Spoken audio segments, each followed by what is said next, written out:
this, you're not supposed to get any moly in the cylinder walls. So I'm trying to see if there's anything here. Okay, looks like I'm done here. I think I can install the crankshaft now.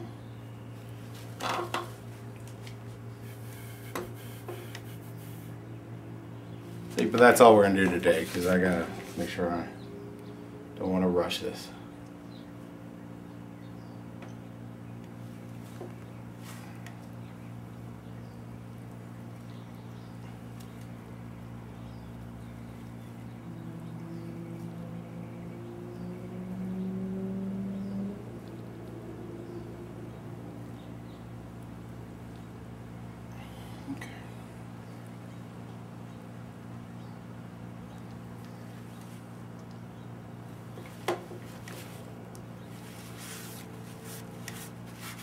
Alright, so, okay, that's what we've done today.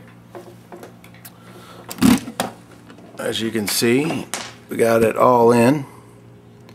I will continue tomorrow and